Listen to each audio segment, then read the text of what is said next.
what people don't realize, and I'll tell everybody this on camera, the greatest asset in your entire life is not your bank account, is not what you've done, is not your kids, it is your story. The most powerful thing in the world is your story. And what everybody does, they lock that story away in their heart and said, this will embarrass me, nobody will get it, my story won't mean anything to anybody, won't have any sort of ripple effect. Or it's not like so-and-so's. Totally, or they've already heard this story, baloney. Your story is like DNA.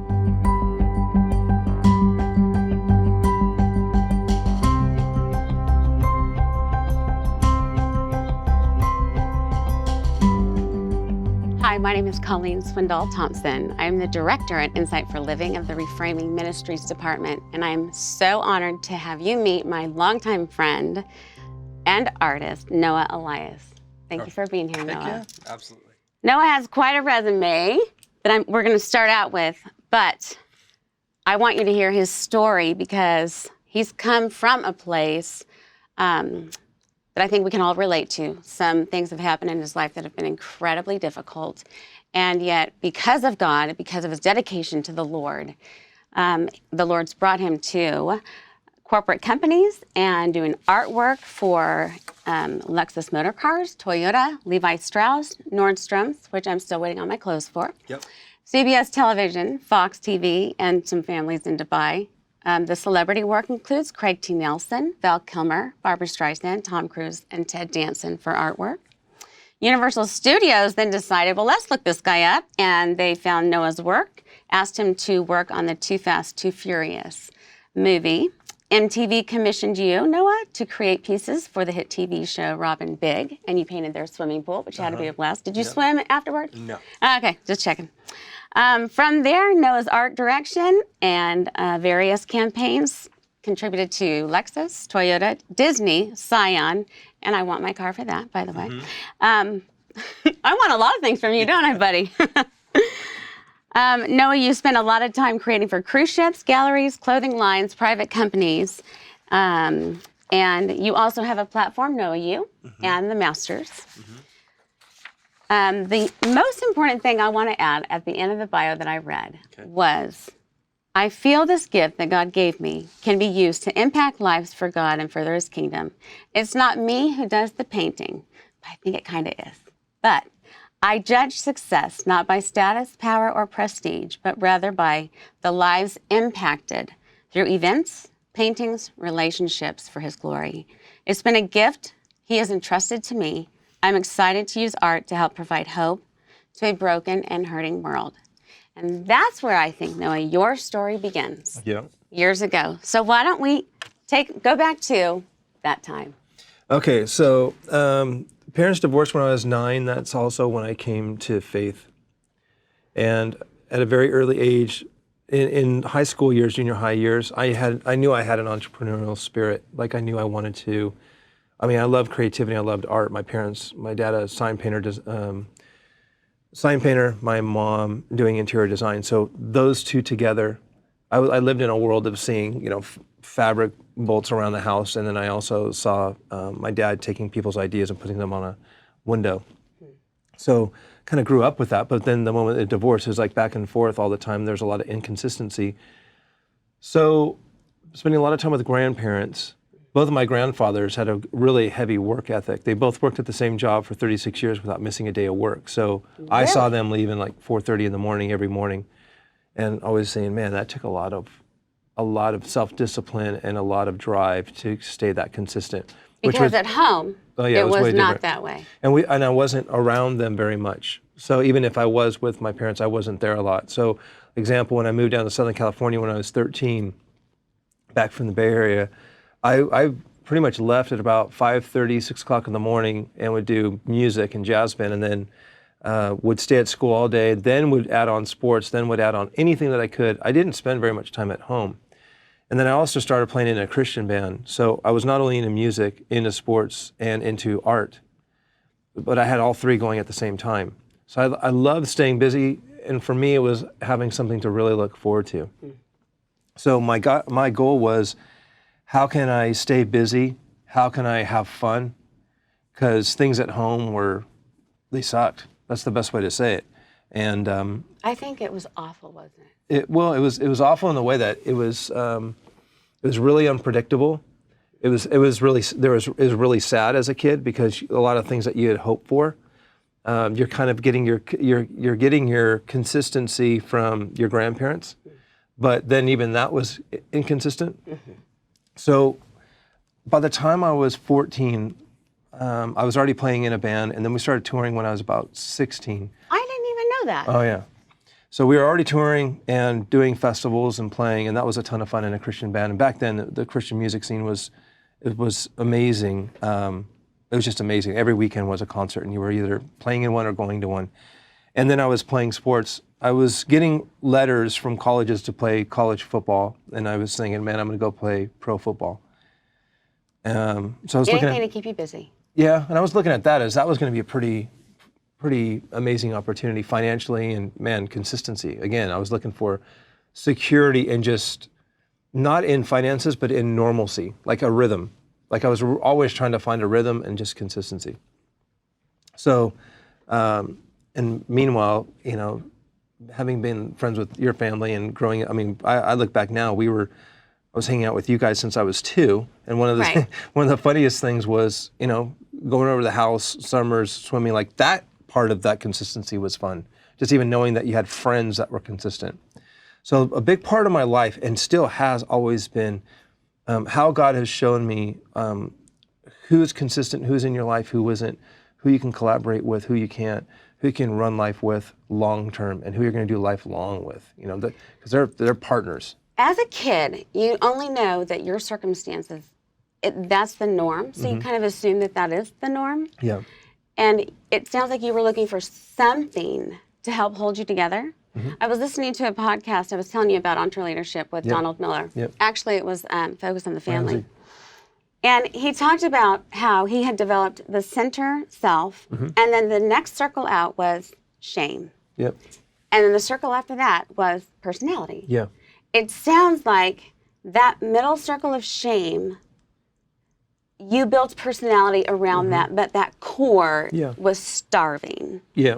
And it's true. Noah, you guys lived right down the street from us. And I remember you on your dad's shoulders. He was painting, and your mom decorated the house. And totally incredible gifts. Yeah. But your heart was empty. Yeah, so here's where it took it on the form for me, because, you know, I look at it like, you know, once kids start getting to 16, 17, 18, they're pretty much going to start authoring their own life.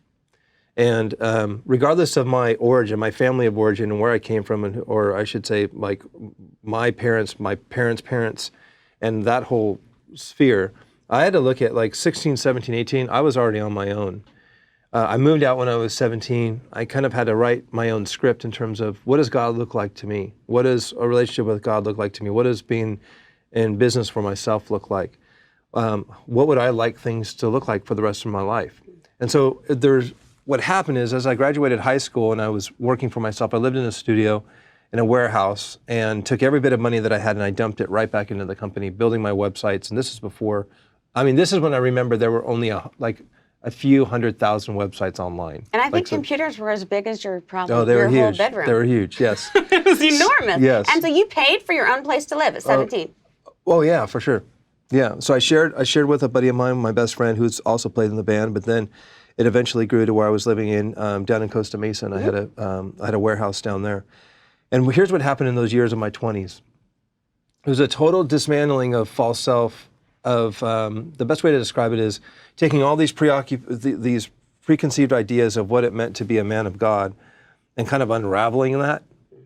And it finally hit. It finally hit between 25 and 28 for me, because when I realized that I was building a life of success, remember, shame says you are who you are based on what you do. So I'm going to earn God's love. The more I do, the better I do, the better man of God I am, the more I perform, the more favor He's going to show me, the more love that He's going to show me. So if I fall anywhere short of that, then I'm missing out. And so shame says, say that again, that's a good line. So what shame says, and it piggybacks onto fear, but shame says, I am who I am based on what I do. Okay. So meaning like how you feel about yourself is completely contingent upon what you do. And so therefore it gets in really big trouble, because what other people say about you has a lot by what you do. And you were good at a lot of things. Well, totally. But the problem that I was running into is I was aiming for success on amount of money in the bank, how good of a girl that I had on my arm. I wanted to be married. I wanted to have kids. I wanted to have a normal life.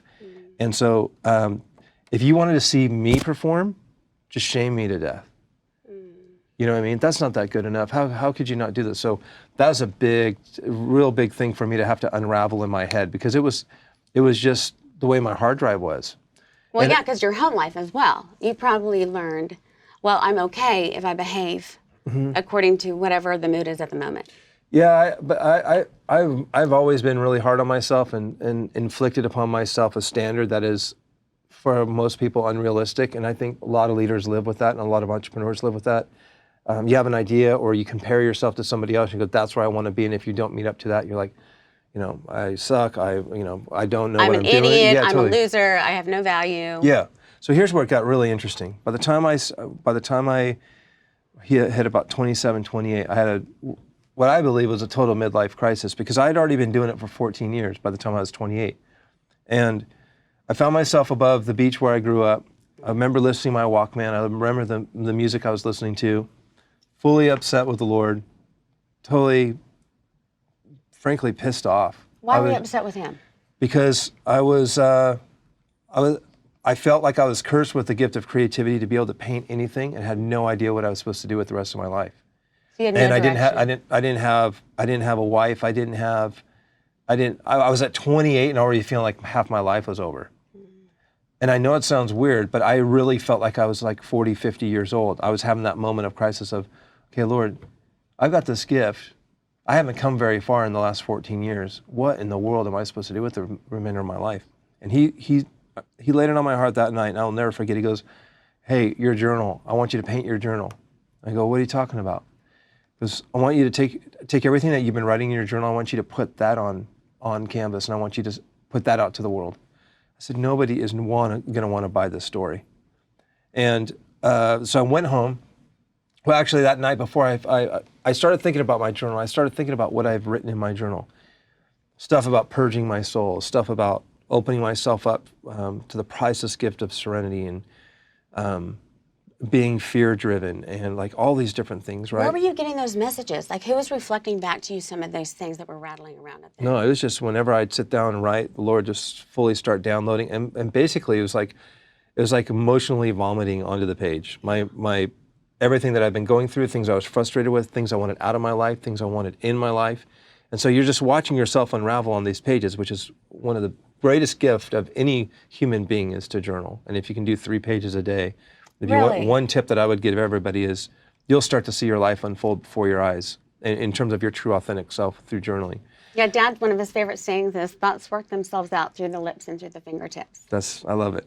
That sounds like something That he would sounds say. like something he would say. Yes. And so you just barfed out all that stuff. Yeah. And so what happened was I went, okay, so what's this going to look like? What's this going to look like on canvas? And I'm like, okay, how do I portray those messages? And so at that time, I was really concentrating on the painting the human form, life drawing and things like that. I tried going, and stop that really quick. Right out of high school, I tried to go to a life drawing course, and get my general ed out of the way to go to Pasadena Art Center, because Art Center said, we love it, you're in, but go get your general ed out of the way, it's too expensive here.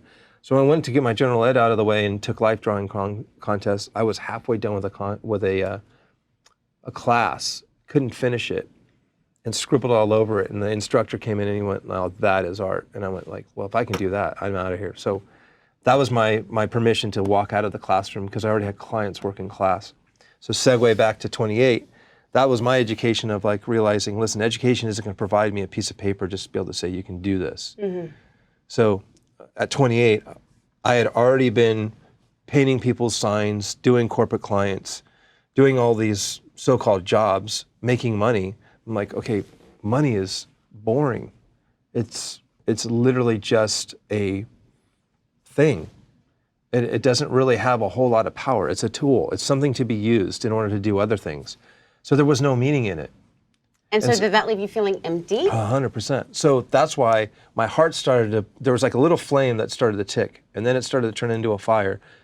The moment I had the another way of like, man, I feel like I want to vomit, in that I'm nervous all of a sudden about putting what's in my journal out to the world, because now you're taking your true authentic self and putting it, you're not only sitting in the stands in the stadium of a life, you're going, here, I'm going to go put this out on the field or on the stage of life and let everybody criticize it.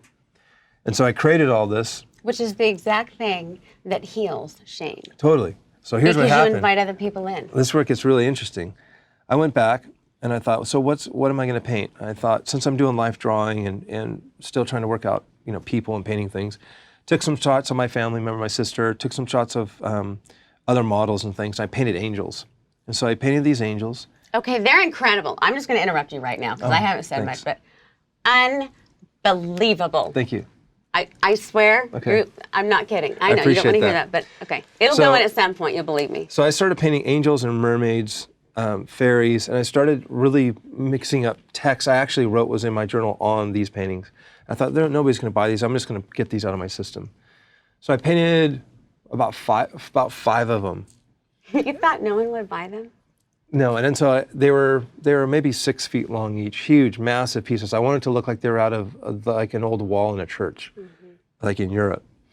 And I remember this guy pulls up in his Lamborghini who had heard about me from another friend, and he walks in and like buys all of them for like 40 grand. And I'm like, that's a shame healer. Yeah, so that really switched something, and I went, man, this guy just bought like the most underbelly of my heart, like content. Like he took the worst of me and like he thought it was beautiful and he thought it was cool and wanted to make that a part of his life. And another couple celebrities bought some of those, and so things started to change there. I went, okay, now I need to get into a life of how do I take that and capture that intellectual property, meaning I made an asset, I made one piece of art. How do I put that to work for me to where I don't have to paint another one of them? And my life shifted right when I was 30. No, wait, where was the divorce? Was that before? Yeah. My first marriage was short-lived at like 21. It was like a blip. Okay, so you were doing all this on your own. Yeah. And you wanted to be married, got married. That fell apart right away. Yeah. And then where were you living? I was on my own, living in my warehouse in my 20s. So basically on your own, on the floor. Yeah. Nothing. The first night I'll never forget was going in there. My wall was a drop cloth, and I slept on a sleeping bag on the floor. So I remember like stapling to the ceiling the drop cloth, and that made a wall. And everybody goes, you can think, oh, woe is me, and how depressing or whatever. There was two sides of me. One, I was extremely sad and didn't feel homeless, but felt like, obviously I have a 2,000 square foot building bigger than some people's houses that is like the artist's dream to have that much space, But then there's the other, so there was one side that goes, man, this is exciting. We're going on a journey. But there's the other side of me that's like, it was extremely sad. So there was like that thing going on inside of me the whole time. Did you talk to anybody through the divorce, through the? Some. I had some really good mentors that God put into my life that were there, that there were men that I was very drawn to spending time with them, buying them lunch and buying them dinner. And that's where I got my stability. Okay. So as I go back to like 28, that's when I hit that roadblock before I started the paintings, and I went and got counseling, really hardcore. Did you really? Yeah, I just said, through a great friend, we both know Dave Carter. Yeah. So Dave and I sat down, and over the course of quite a long time, we started dismantling a lot of things of like where all my authoring came from, like all my programming, my hard drive in my head, how I saw God, how I saw relationships, how I saw my creativity, my true identity. And that's where I was like, holy mackerel, man, this is a whole new life. Like a whole new way of thinking. Completely. And he said this, because I found my identity in a woman in my life. Like the nicer looking woman, the better I was doing, because it was all based in shame again. So as soon as he told me this, he goes, I want you to take 2 years off, no relationships. And I was like, dude, you just took my breath. Like you just ruined my life. I can't breathe. Like, so I was tripping out on that. But what happened was one night at a nightclub, I was working painting all these sets for my one friend, and my now wife was there that night, and she was totally normal and like really stood out in that whole scene. Didn't know why she was there. But, we met, dated, hung out. I immediately called Dave and said, I'm really nervous about this. I don't want to blow it. He's like, no, proceed with caution. Everything's... But it was 2 years? No, it was like about a year into it. Okay. Yeah. So I had a little bit of time into it. But I had enough to where I was like super sober in terms of my thinking and really nervous about blowing that. Okay, So did you ever do like drugs, drinking to try and fill things up? I saw what it did in our family's history. I didn't really have a whole desire to numb myself in that. I mean, there were some nights that I went out and drank and all that, but I'm like, dude, that's boring.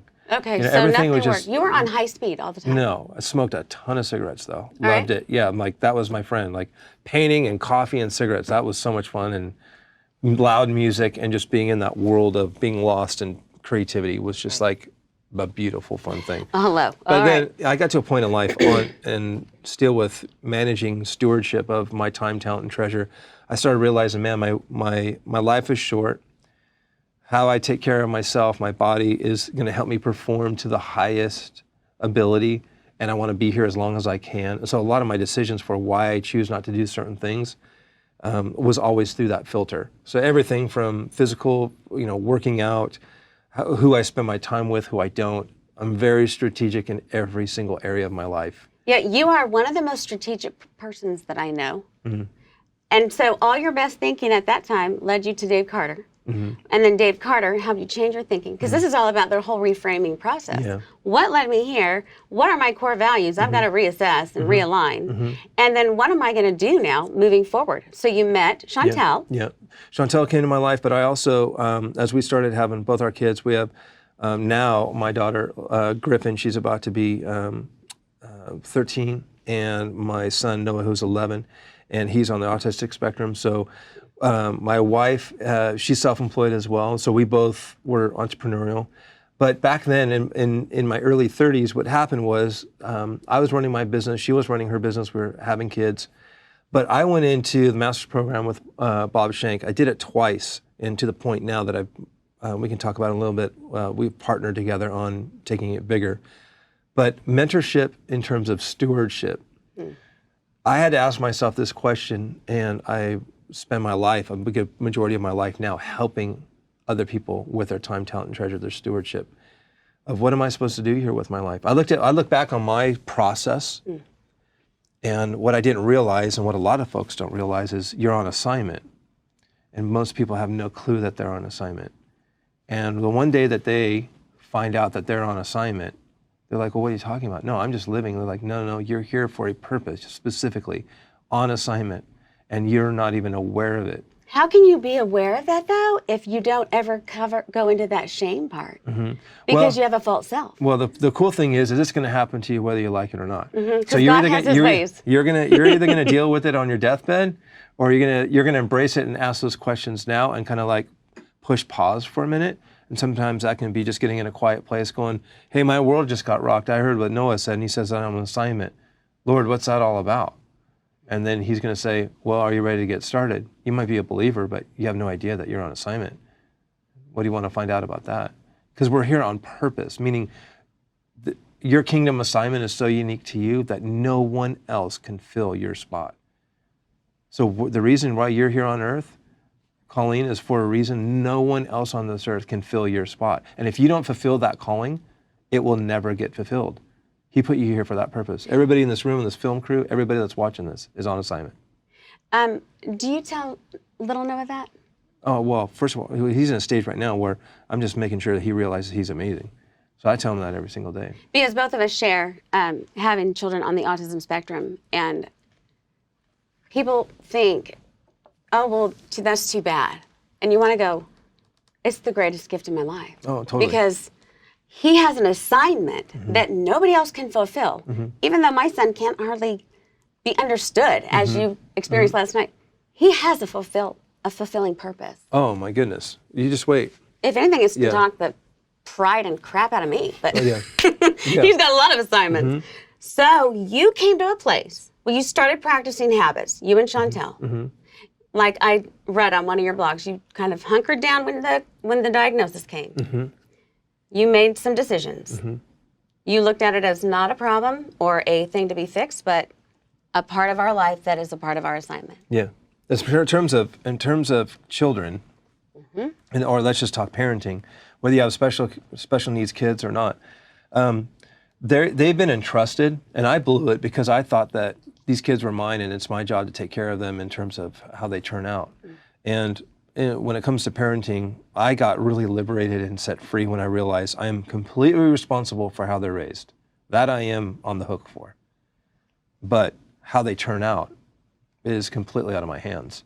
So it's my responsibility to raise them, but in terms of the results and how well they live their life and how they turn out, is not my responsibility. So, I mean, if I lead them all the way up to doing amazing and following the Lord and having a Christ-centered life and stewardship and really understanding why God put them here on this earth, but then, 5 days later, they're out there sidetracked and doing drugs or completely off base, that's something that I can't control. That's not my job. Now, speak to some parents, because the verse that comes to mind out of Proverbs, train up a child in the way he should go, and when he is old, he will not depart from it. Okay, that verse gets taken out of context because it's assumed, well, I taught my son or my daughter the scripture, and now look at, they're wayward, and you did what you were supposed to do. So people who are watching or listening, you do the job that God's called you to do, but his job is to grow them up spiritually. Well, I'll take it a step further. Here's how I take that verse. I take that verse as train them up in the way they should go and they'll never depart from you, right? The key word there is train. Parents won't do their part of, hey, their job is to actually do the training. You can't depart from something that you don't have. Okay? So if I'm a parent, right, I'm going to drive this information into them and let them know as much as possible, you're amazing, God's got a calling on your life, you're here on purpose, yada, yada, yada, yada. And here's the verses. And every morning we're doing devotions at the table. I fight for that time. I fight to pray for them. I don't care how much it bothers them. They hate kissing. Fine, I'm going to kiss you. Like, I'm going to maul you to death, right? Like, so here's the thing. When they go into adulthood, they can't ever say that they didn't hear the word. They can't ever say they didn't hear that God had a plan for their life. Dad didn't smother me with love. So what I'm saying is they can go off the reservation if they want later on in life, but it will haunt them. Because once the Holy Spirit takes hold of their life, I don't care how far you run, that quiet, screaming whisper of the Holy Spirit never leaves you. So they'll dismiss it, meaning like, oh, I'm not following the Lord, this, that, and the other. But meanwhile, that voice is always there. Why? Because you planted it there. So you cannot depart from something that you don't have. You like throw out these lines, Noah, and I want to like write them down. You can't depart from something you don't have. Yeah. So our job as parents, we instill that. So as the Lord downloads to us as parents to help make our children disciples, and we instill that into them, if they decide after the fact to go crazy with their own thing, hey, listen, we planted that there. Now, whether that thing blooms or blossoms, now you got to remember, other people are going to come into their life, and those other people, just like the word says, some people might be watering. They'll come along time, and we all are a different part of the process in person's, person coming to faith and coming to knowing who the Lord is. You might plant the seed, I might water it for somebody else, So for me with the kids, that's kind of how I've approached the kids, and it's a ton of fun, and it's the teenage years right now, so we got a lot of eye rolling, which is great. And the greatest thing with autism is they'll just say it like John and Fiance go to bed. Yeah. It's time to go to bed. I'm going to blow you up, Mom. Yeah, totally. Okay, honey, I love Sounds you. Good. Good night. Take care. Yeah. So life for us right now, we have a really cool format. We made priorities for our children. Homeschooling Noah. We were homeschooling both kids at the first time around. Griffin's now not being homeschooled. She's going to private school down the street. We both work from home so we can be around our kids. We tag team on the homeschooling. I'm running 2 businesses. And life for me has shifted because when I went through my mentorship, my life then went into my portfolio expanded. So on one side I had the obviously. Yeah. Well, it expanded, and I started looking at, okay, I'm going in my 40s. How do I want the rest of my life to be? What do I want to do with my time, my talent, my treasure? And here's what I want to encourage folks on. If we're on assignment, each one of us, right? And our purpose is God's purpose, to love God, to love people, and make disciples. The question is, we all have the same, or I should say the statement is, we all have the same calling. We all have the same calling of loving God and loving people and making disciples. Okay, those 3 right there, that's full time. Well, that's not optional. It's not optional. It's mandatory. And love God. Love people. And love people. And make disciples. And I think that most people get hung up on, they think they love God, but then they can't stand people. Well, and then things fall apart. Yeah. And the enemy does a great job of just wanting to remind you every single day of who you're not. So if he can keep you on that train of reminding you of who you're not, then you'll just stay so busy on feeling cruddy about yourself and just getting through life that you don't even have the opportunity to go love God, love people, make disciples. But if every one of our calling, everybody in this room and everybody watching is to love God, love people, make disciples, the only question that we need to figure out is how. So since you're here on assignment, how are you supposed to do loving God, loving people, make disciples? I'd answer myself. How do I love God, love people, make disciples based on my unique gifts? So then it really just boiled down to what are my main passions? What fires me up? What makes my heart just come alive? Okay? Where is my genius reign? But I don't care if you're like the best ditch digger in the world. You can love God, love people, and make disciples through that avenue. Paul made tents. His I know the professional guys tent maker. Christ, we talked about this last night. The guys Christ chose, most of us would just go, oh, no way. But no, Yeah. he chose a guy who was a persecutor of the Christians to be one of the greatest. Totally. And that was He completely, turns our lives around. you know, for a reason, he used those examples. He didn't just take like top level executives that had a lot of money and wealth and influence and power. It's like baloney. He loves being able to take a dude who's anybody on any, I mean, dude, his dad was a carpenter. Like it's full generalized everyday people accomplishing the kingdom of heaven and bringing that to people's lives. I mean, that can totally happen. It doesn't matter what you do. It matters how you do it and why you're doing it. And why you're doing Yeah. it. I think that's it. Because speak to the person, to the mom, we talked about this last night, who I at one point thought, the only thing I will do is be raising my son. I'm not going to be doing any more speaking or teaching because that's not possible with his needs. So for the caregiver who says, the only person I have, I can't go out and do all these great things like Noah's doing or whatever.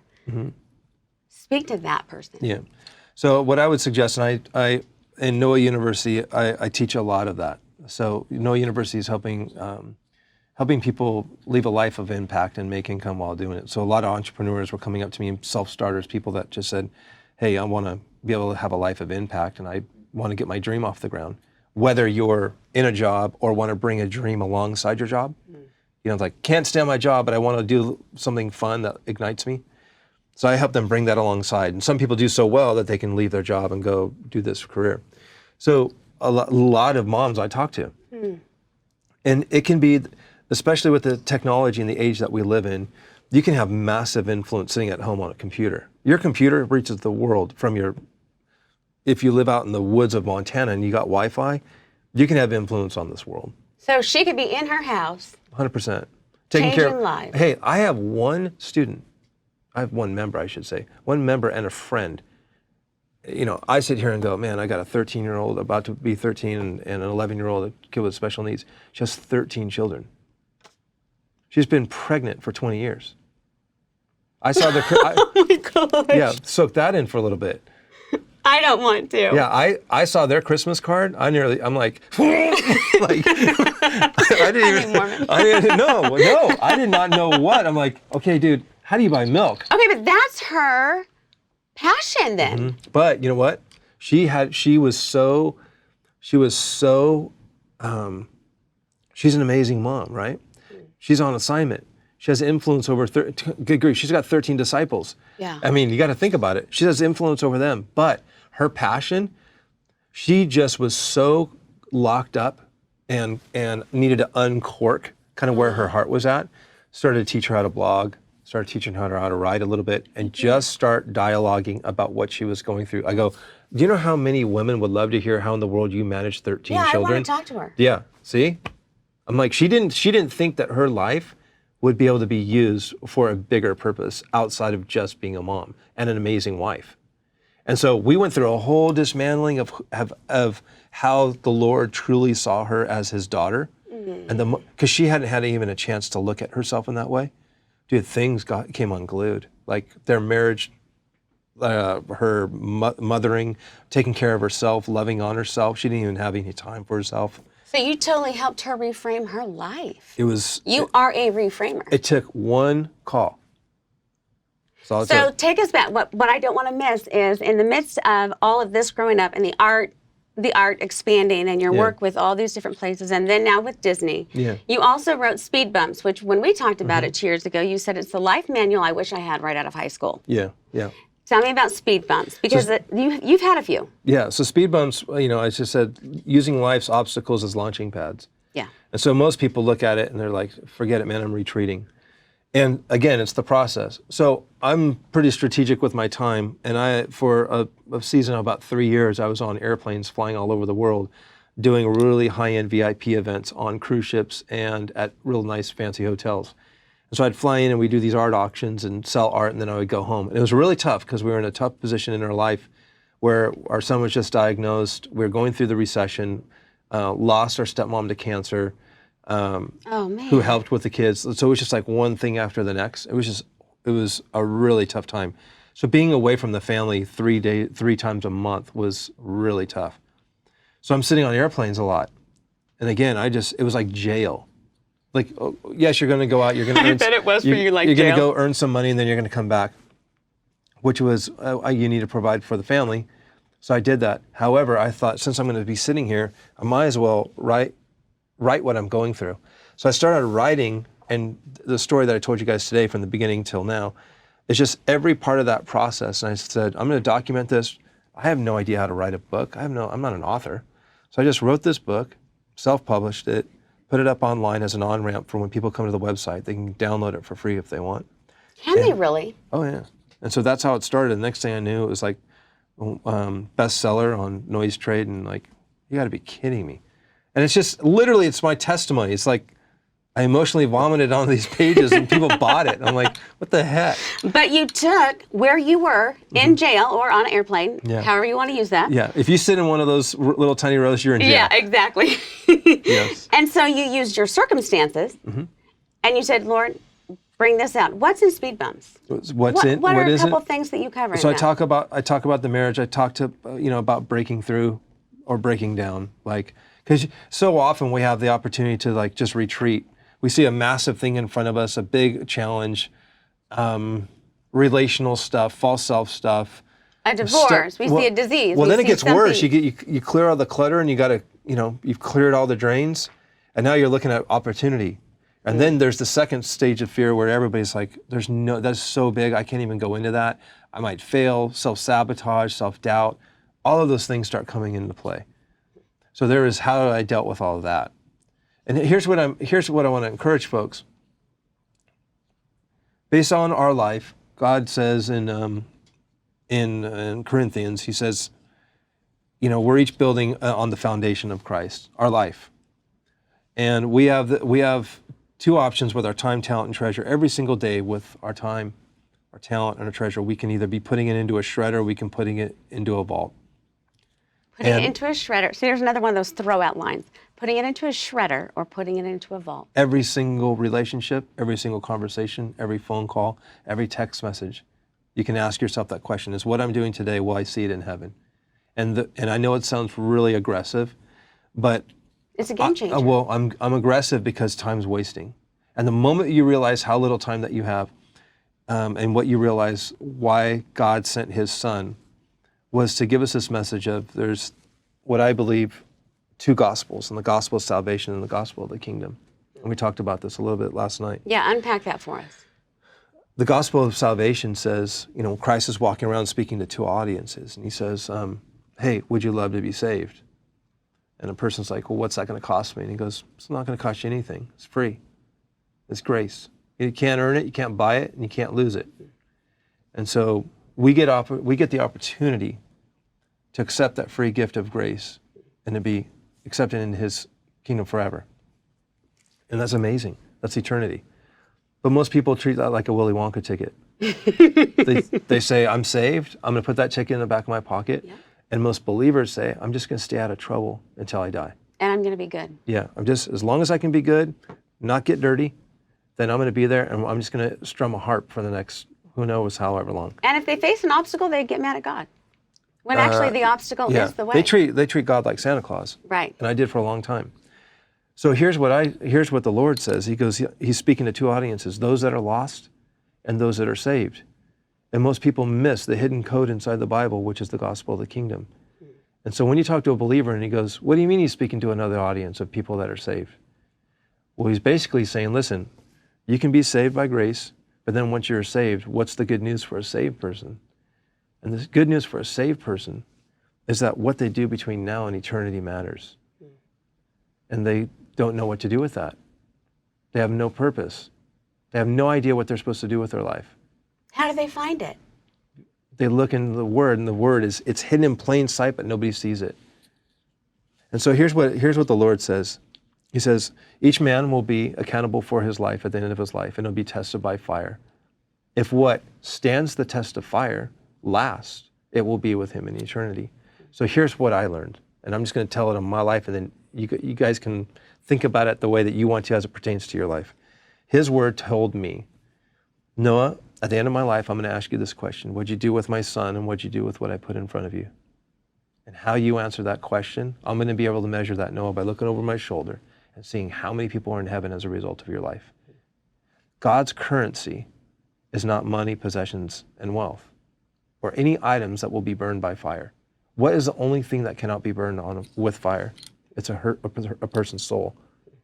So if his currency is souls, what am I doing with my life to love God, love people, and make disciples? So anything, whether I write this book, whether I get on video, whether I create new intellectual properties that are going to go to work for me, listen, a stay-at-home mom, a dad that's just working a job that he doesn't think matters, let me tell you this, your life matters so much, you'll know you're hitting the right things, that if you leave this earth, your fruit is growing on other people's trees. So it's a legacy. It's his legacy. Right. So what's my purpose in life? It's the same purpose as yours. It's whatever my Father's agenda is. So seek him first. Seek him first, and all these things will be added unto you. So I realized I wasted so much of my life in managing self. Self-protecting, self-soothing. Just trying to get through the day.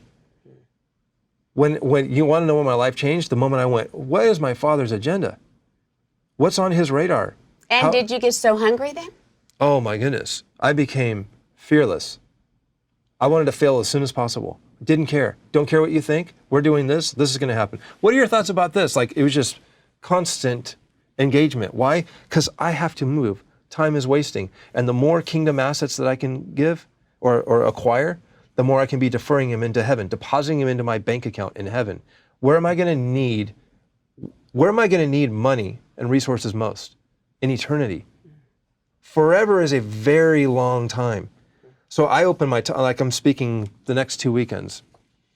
And whenever I speak, I open the talk with, what will you be doing 1,000 years from now?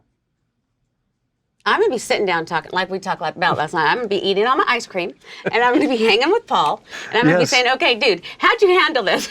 I will be too. But when Randy Alcorn's books are fantastic, and he's one of my favorites. But one of the things that, when you look at the new earth, and when you start realizing where you're going to be spending most of your time, we're down here for a very short amount of time. It's so short. And so when you look at this test, and when you start realizing what we're making a really big deal, well, our minds are really, really good at making things extremely complicated on things that aren't going to, you can't even remember 4 months ago. You can't tell me how much money was in your bank account. You can't tell me what you were dealing with. But at that time, the world was coming to an end. Yeah. You know what I mean? Life was coming undone. Mm-hmm. But you know what? We can't even remember 4 months ago. You can't even tell me where you were. And then I go up to people and I go, tell me your top 3 greatest memories of 2015. They're like, I can't.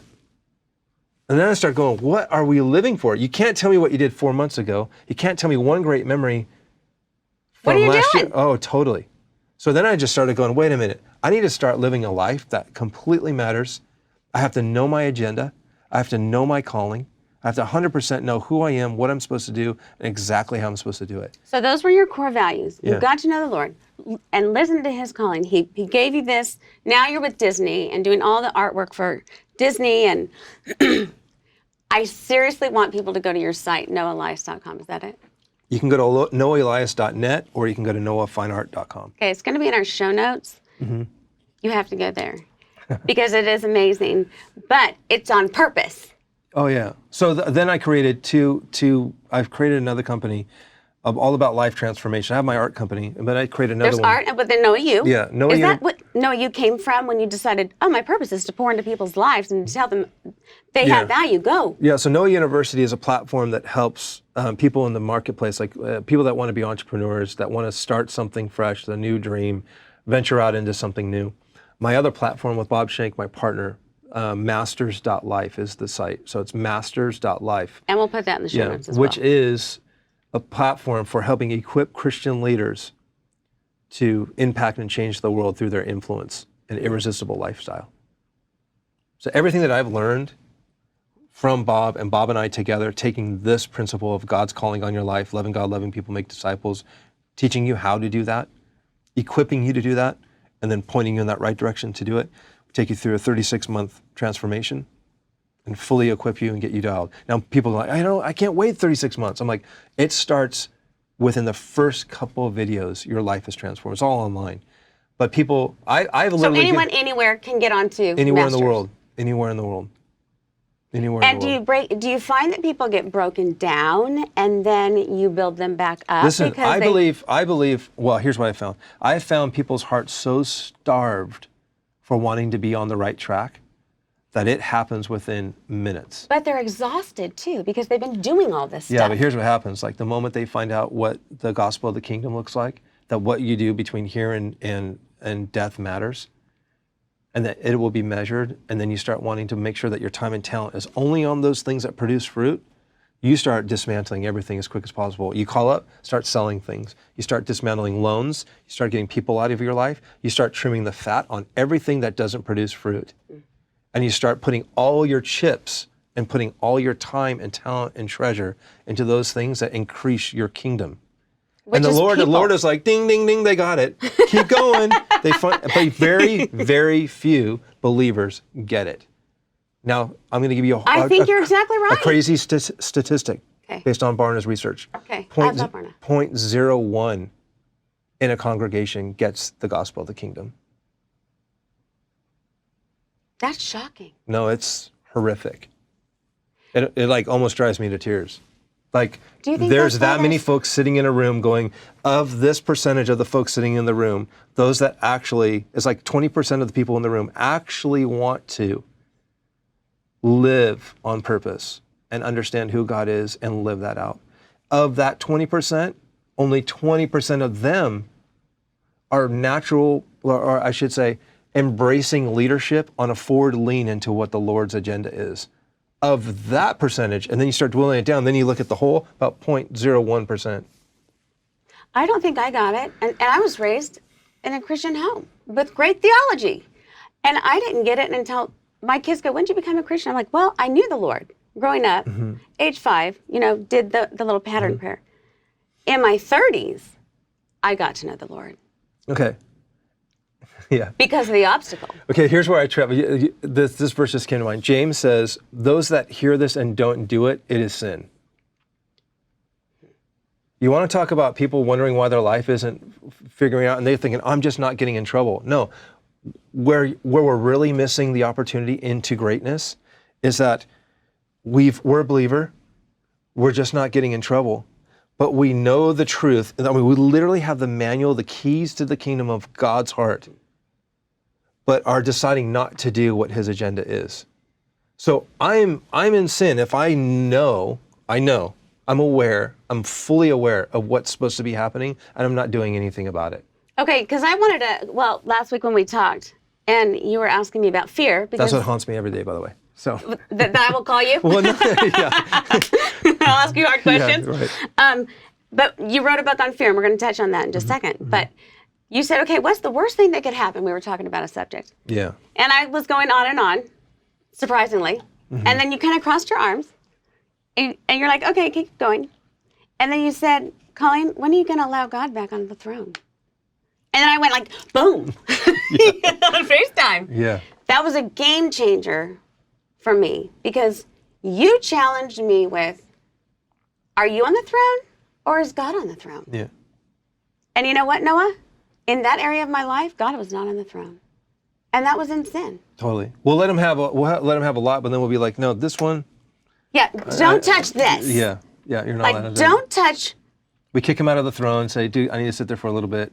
But sometimes he lets this hurt so bad. Oh, yeah. And sometimes it takes us, and I will speak from experience, he has taken the most important thing in my life and allowed it to be so hurt. Oh, yeah. And I got so mad at him. I thought, you know, that was stupid. And yet, he's on the throne now, and it doesn't haunt me because his father let his son die. Yep. So why do we expect that he's not going to mess with the stuff that's valuable to us to get it out of the way? Right. It's, you know. It's not, what you're talking about is not easy. Oh, no. But nothing says it's easy. Yeah, nobody said it was ever going to be easy.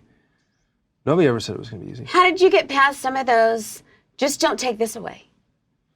Oh, no. There was a day I remember sitting in my garage where I had to put Chantel on the altar. Literally. I mean, you love her so much. Yeah. I had to get to a point, though, where I was literally completely okay if he wanted to take me physically, like die. Because I had this, with all of my inconsistency of my childhood, I was afraid of him taking my business.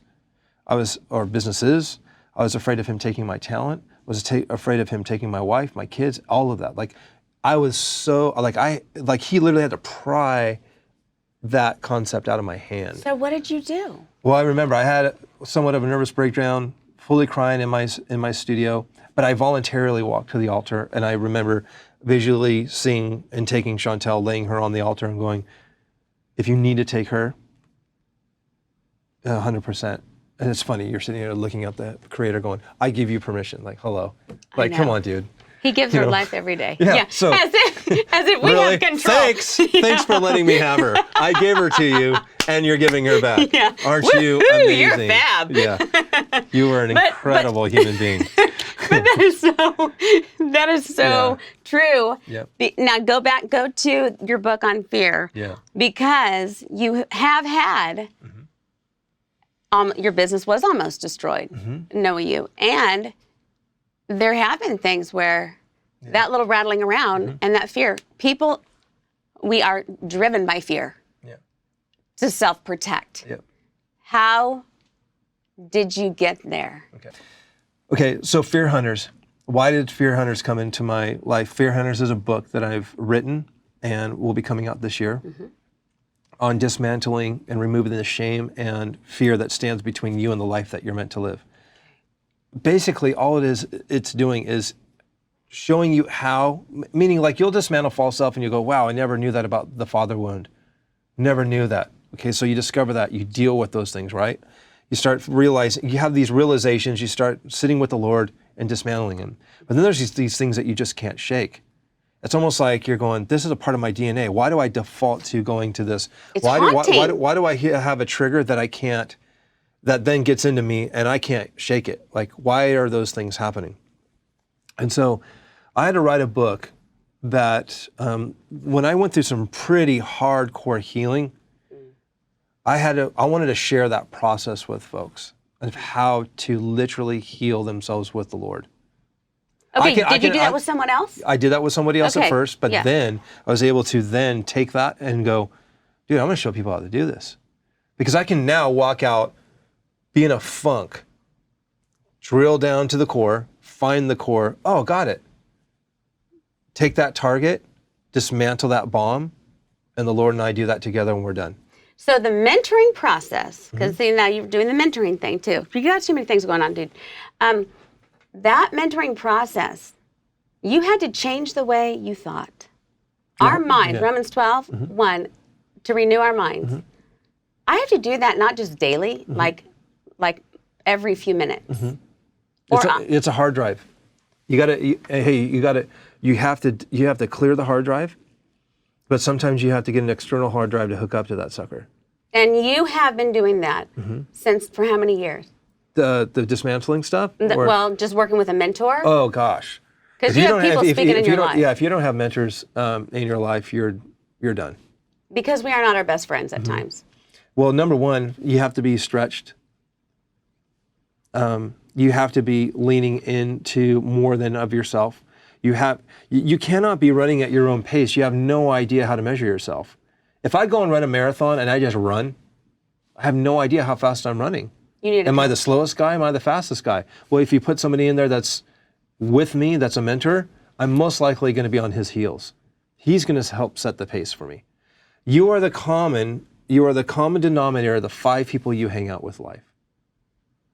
There's another throw out line. Oh my gosh. You are the common, say it again.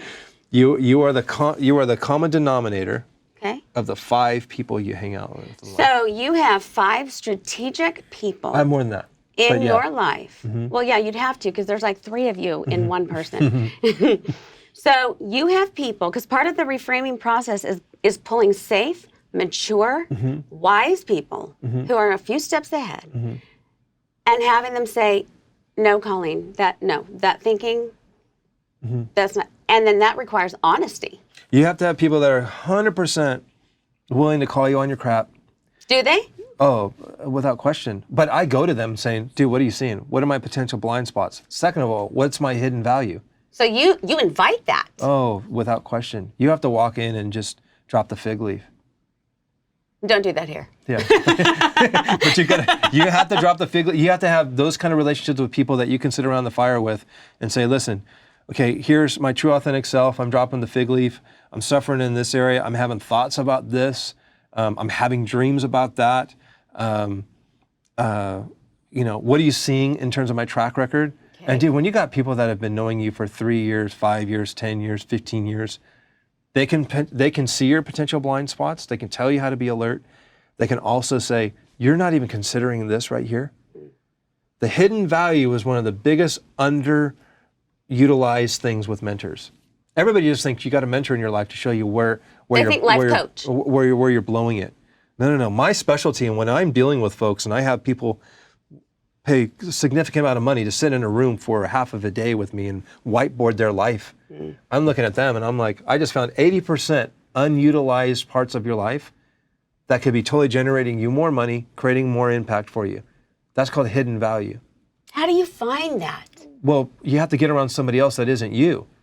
You can't have a conversation with yourself for the rest of your life. No, because I drive myself nuts. No, you got to get around people that have and are getting what you want. So people, okay, we're going to go back to that comment. You cannot, that was that throwaway line. It wasn't a throwaway line, but you can't, you have to have something in you in order to. Yeah, you can't get rid of something that you never were given. Right, so you had people pour into you the positive Noah. They saw the Noah that God created. Yeah. And they talked into that person. And from that full place, you are now, because I read what people write on your blog. Yeah. And I read what they write on your Facebook page. Yeah. I'm a stalker. Yeah. And you constantly pour in positive. Oh my gosh, that was an incredible piece of art. That was an incredible piece of, that tattoo is incredible. Yeah. Or I cannot believe that you just created that. Yeah. And people are so drawn, we long to hear that. Yeah. But isn't that what God tells us? Totally. Listen, I find it really hard to believe that he put us here. How would you feel if you walked in and saw one of your children in their room, totally ticked at themselves, frustrated with themselves, not feeling good about themselves at all, don't even want to go out, don't even want to be social? I mean, what if you walked in there and saw your kid like that, what would you be doing? I mean, first of all, it kind of breaks your heart. Second of all, you're like, dude, you're missing out on greatness. Well, I lived that with Ashley. Okay. With my daughter. So when you do that, but our Heavenly Father does that with us. He goes, dude, I've invited you to the table of abundance. I want you to eat, take as much as you want. But we, sitting here on earth, based on our own little futile vision of the horizon,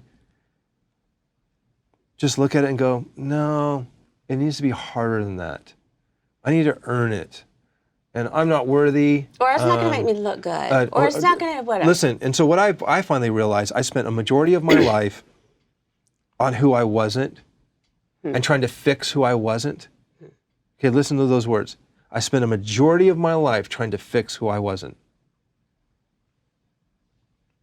You can't. Why are you trying to fix something that you're never going to be? That'd be like me saying, I'm going to do everything possible to get thinner and shorter. I'm big. There's nothing I can do about it. Like, I'm a tall dude. I can't get rid of my height. But dude, it's literally like that. It's like, no. What I need to stop doing is stop putting so much time and attention and resources into who God wants, who I'm not, and I need to go focus all my time, talent, where I'm winning, and ring that bell as fast and as soon as possible in all areas of life. Where do I hit the target of strategic genius, where my genius reigns? If you're a coach, go coach as if you were on steroids. Like, go nuts, man, and own it. And love people and 150%. If you're a mom, own it. That is your assignment. You will be accountable for how you stewarded these children of his, not yours. Right. They're on loan. They're his. If I drop my kids off to you, how would you take care of my kids? Right. It's the same exact thing. I'd feed them a bunch of sugar and send them back to you. Yeah, totally. I would give them espresso and free puppies. Okay. Here's a puppy, here's espresso. Yeah. Go tell mom Now thanks. go have fun. Yeah. So I look at it as I had to own what I had in front of me. And the reason why I was at a crisis, because I'm like going, dude, really? I can have an impact with art? So then the next thing I know, I'm standing on a cruise. I think you're such a weirdo. But I was standing on a cruise ship. I never would have guessed this in my wildest dreams. Standing on a cruise ship, giving my testimony, talking about the art was his story. So when I went and talked about the angels and I'm selling them on a VIP event, I'm sharing my life story. What was my life story? What God did with me. You're very open about the Lord in your life to a secular audience. But you can't. I love it. Here's what people don't realize, and I'll tell everybody this on camera. The greatest asset in your entire life is not your bank account, is not what you've done, is not your kids. It is your story. The most powerful thing in the world is your story.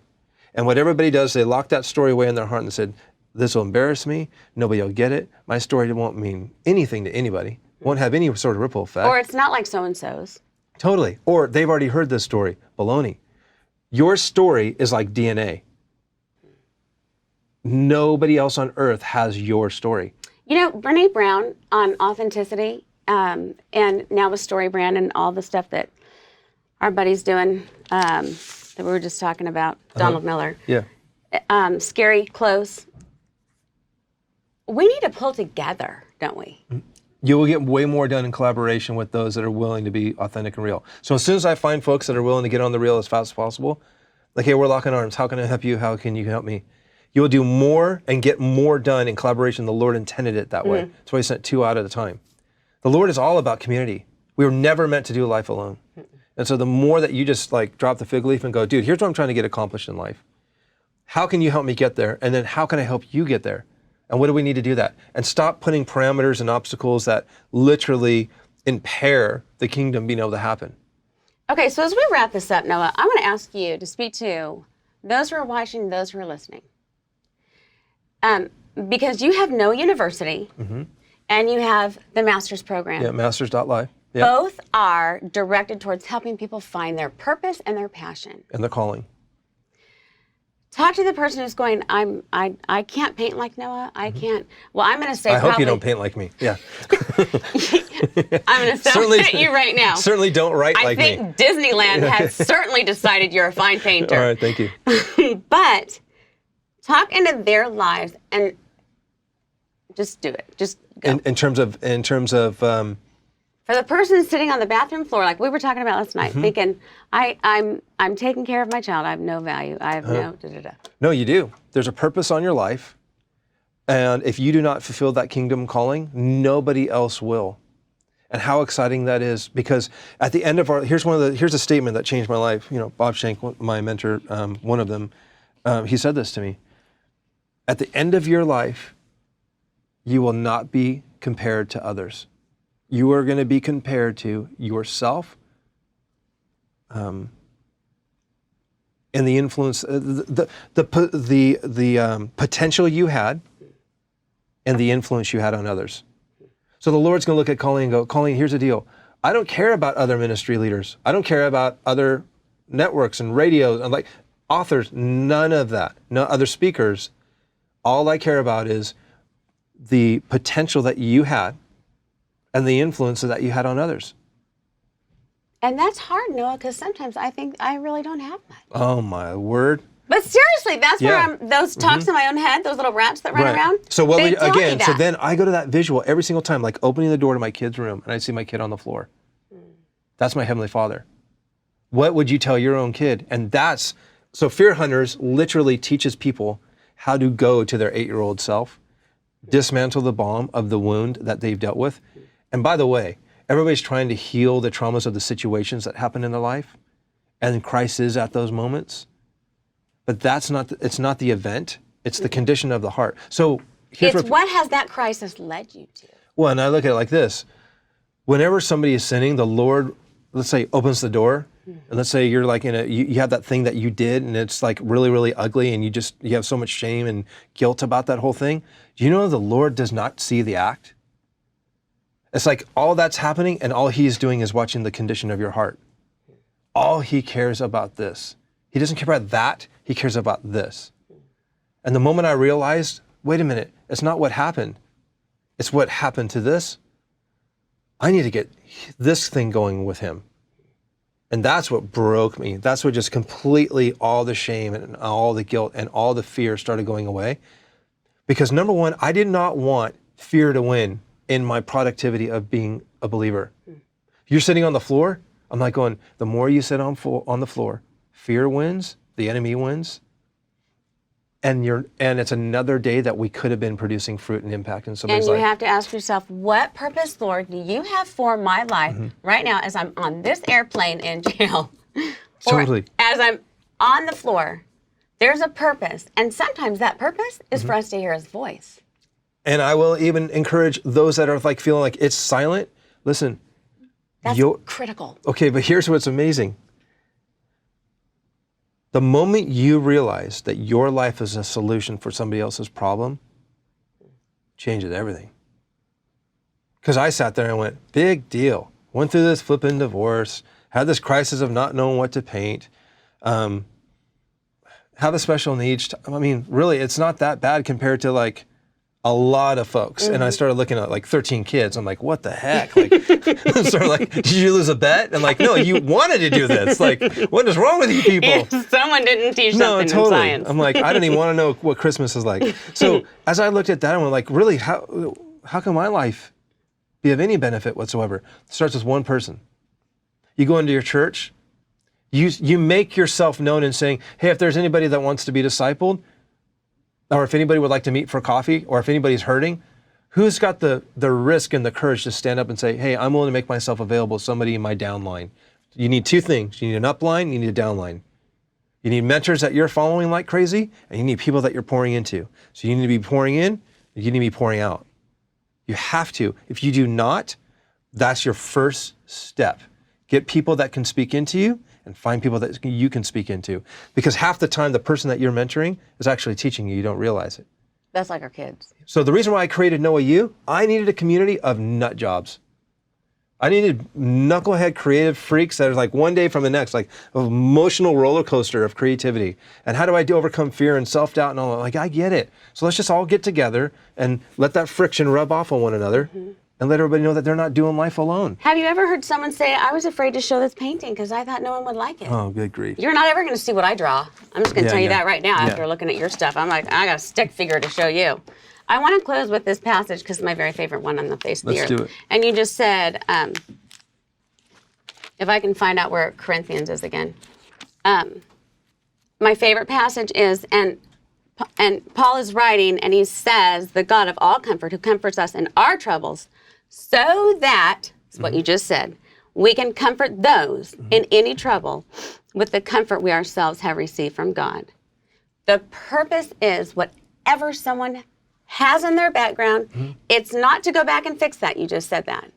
It is to, and a friend of mine just explained the word comfort, which is to fortify. It's not to become comfortable, but it's to come around as a structure and fortify, to be a comfort to others. And that's what you're doing. Your worst traumas, nightmares, wounds, and hurts is the greatest blessing in the world. Okay, say that again right there to our people. I hope I can remember the sequence. Your greatest hurts, nightmares, wounds, are your greatest blessing in the world. You're right. That's hard. Why is Well, because you got to grieve through them a little bit. Like we talked. But why is it the greatest? Why is it the greatest blessing? Why is it the greatest part of your story? Because it's humbled me. Because it's made me more authentic. Because it's shown me who is God and who is not. The and last I am sentence you not. said, the last thing you just said is it. I had a conversation with your dad when I was little. I go, why do bad things happen to good people? He goes, you cannot have glorification without darkness. Yeah. And so when you people say, man, I've been to hell and back. It's like, Good. no. When, like, people want to have that closeness with God, people want to have, like, they want to see the glory and all that. I'm like, you don't have to go to heaven to really experience his glory and how insane and incredible he is and his love is. You know, when you go through a horrific crucible, the dark night of the soul. Oh, that's one of my favorite books. Okay, when you go through that, you can experience that right now.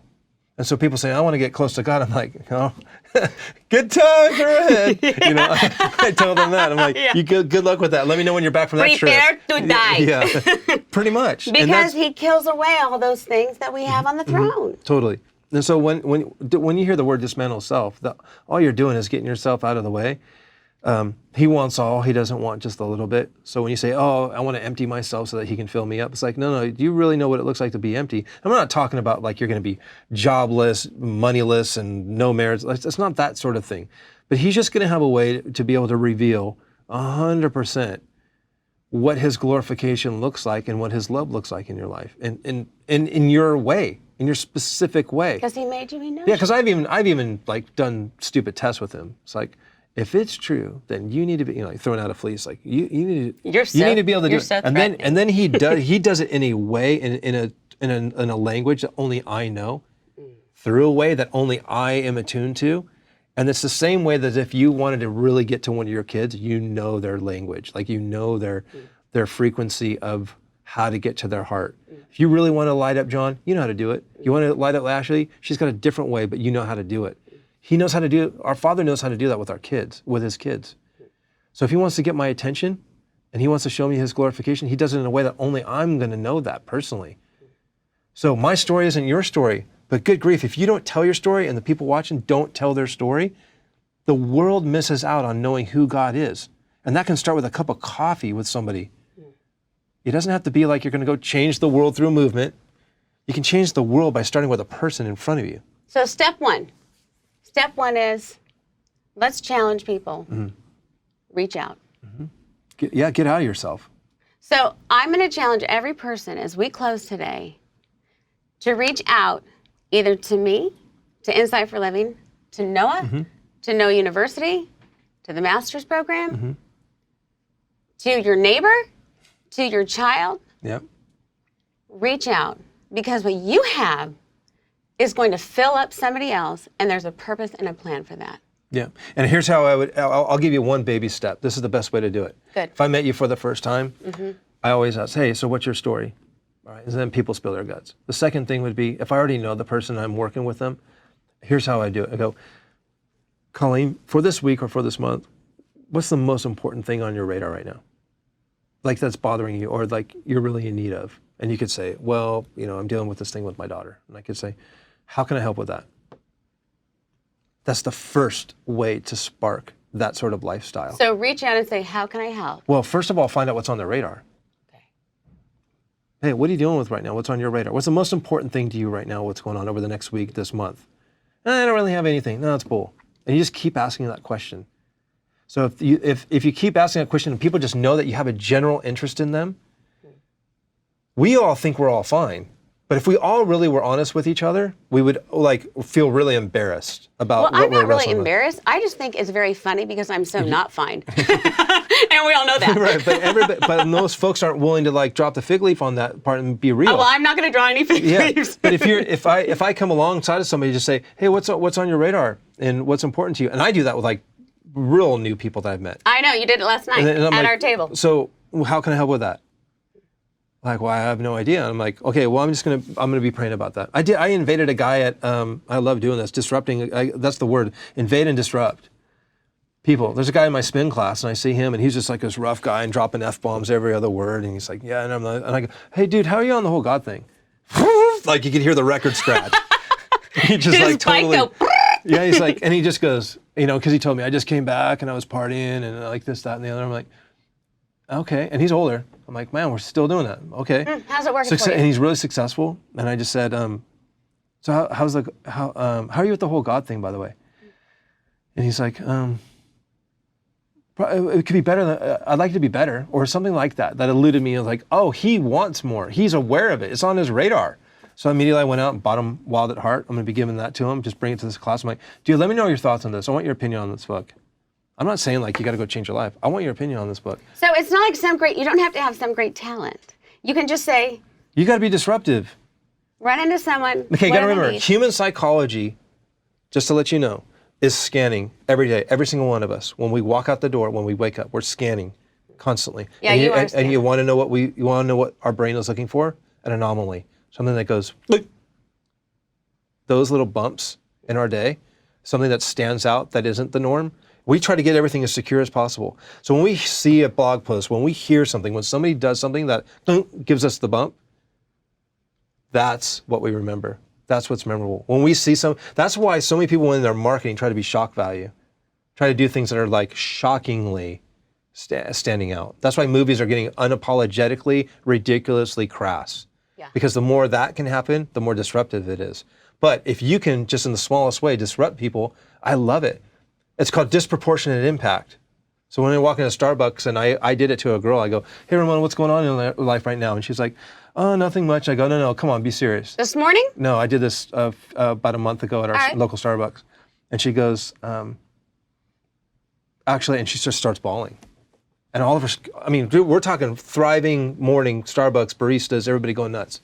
And she goes, actually, my mom's dying of cancer. And I go, well, how can I pray for her? And then I went, that's not enough. Because she's upset. I go, come here really quick. And she wrote her mom's name. I go, I want you to do me a favor. Write your mom's name on that Starbucks cup. I want you to say, pray for Ramona. And she goes, pray for Ramona. I said, all right, hold it up at me. And she put it out. She held it out, took a picture of it. We put it on Facebook, and it just went crazy. It went viral. And so that's an example of... That's like genius. Okay, so what would have happened had I not asked? And one of my mentors did this at Costco with a girl. Just sought her out. She was the checker. She was new, always the longest line. 3 years later, next thing you know, he's the one actually helping marry her as a pastor.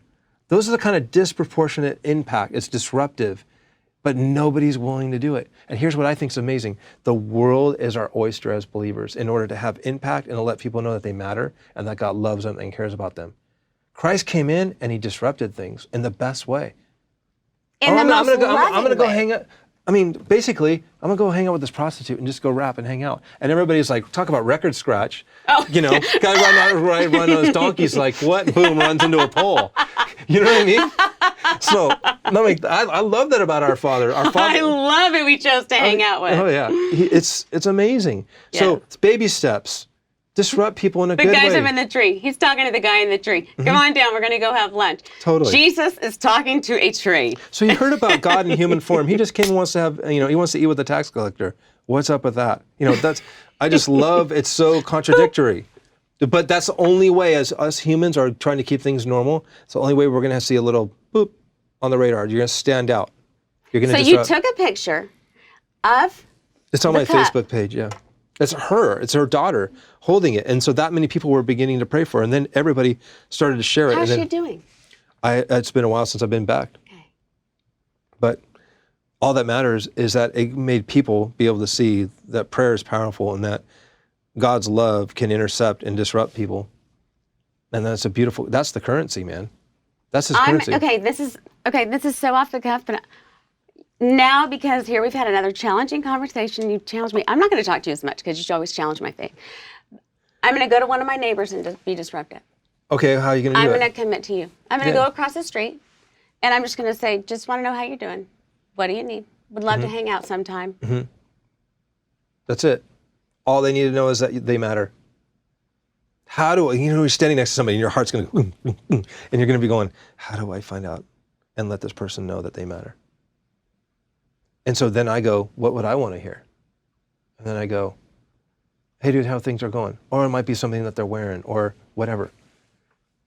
You just got to let them know that they matter. What is the one thing that you hope to accomplish this next year? This year? Well, I mean, I can't say one because you the haven't crew's got- like rolling their eyes, like, here we go again. I know, Like, no, because we're going to close with this. Okay.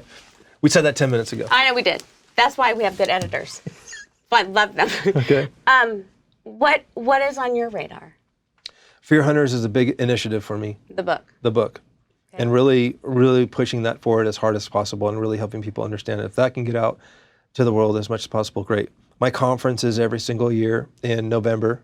Okay, the Reimagine Conference. Reimagine Conference. Okay, and where is it? And that's in Costa Mesa, Irvine. We get everybody from, we're doing life with everybody. And it's 3 days of this. So Okay. everything, like this tonality of everything that we're talking about. So November. November, so that's Reimagine. And really just expanding on, we've built masters.life, Noah University. We're launching an online as well with Dave Carter, good buddy, regarding a marriage restoration if you've had an affair. Fantastic. So if you've had an affair, going through that. And adding a couple more products to our line in terms of personalities, mentors that we collaborate with. And we're All online. Yeah, and we're helping them get launched. So you can touch anyone in the world. Anywhere in the world too, yeah. Well, I don't even want to wrap, but we got to wrap. Okay. I told you you would love this guy. You've got to check out all the stuff that Noah's doing, but even more importantly, I want you to reach out and get out of the comfort zone and make an impact. Find mentors to pour in. For sure. And if you need a mentor, I'd love to be your mentor. He'll nail you. Out of love, with a big heart. For sure. Yep. Thank you so much for being with us. I hope that you have enjoyed this time. And if you have questions, comments, if you want to be a part of what Noah's doing or a part of the Reframing ministry through Insight for Living, I want you to give us a call. We'll have all the things we've talked about in the show notes as well. Thank you so very much, Noah. Thank you. Thank you. Thank you guys. Very much. You got it.